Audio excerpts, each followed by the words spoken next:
into the final furlong, which I could say is about 201 meters, but it loses something in translation, but it means effectively the end is nigh.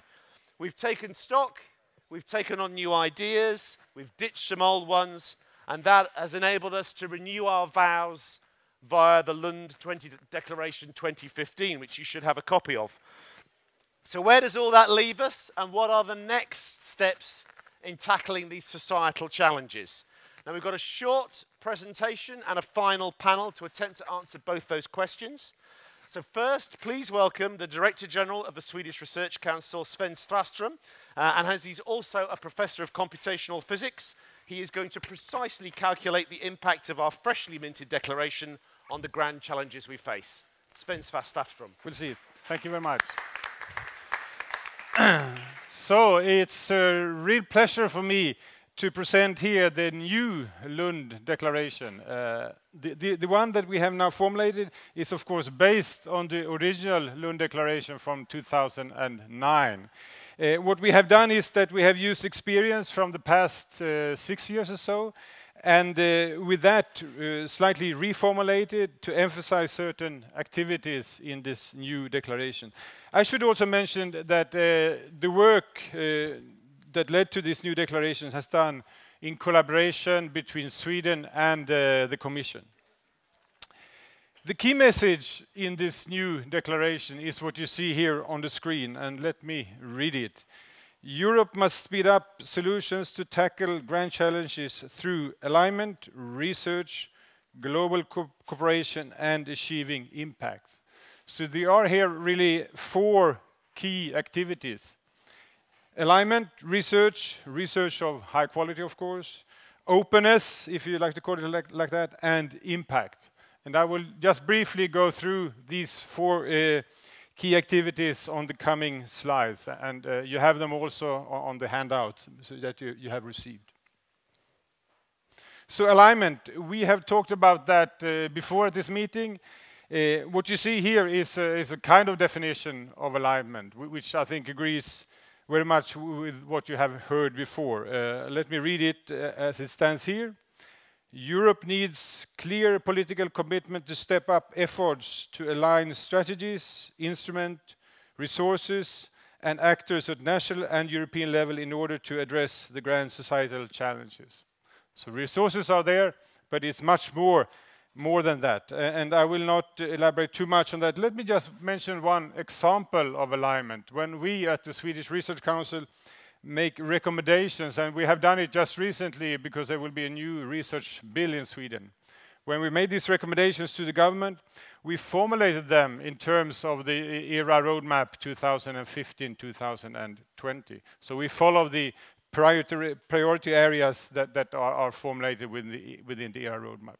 That I think is an important kind of alignment. It helped us a lot when we formulated the recommendations, and I also hope it will be help for the government formulating the new research bill.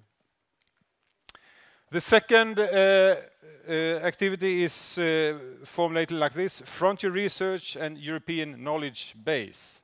Once again, I read it as it stands. National and European research and innovation systems need to be underpinned by an excellent science base, world-class research infrastructure, and a new generation of researchers with the right set of skills, creativity, entrepreneurship, and innovation.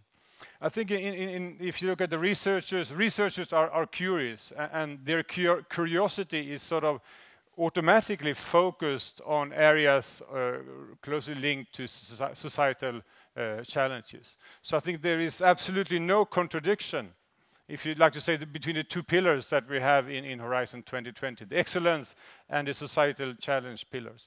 There is a lot of excellence, a lot of important curiosity-driven research contributing also to the societal challenges. I think another issue related to this statement here is that we need preparedness for coming challenges. We know roughly what we have, what kind of challenges we have today. We don't know about the future challenges, and to have a broad knowledge base is the best way to prepare for such coming challenges. Third,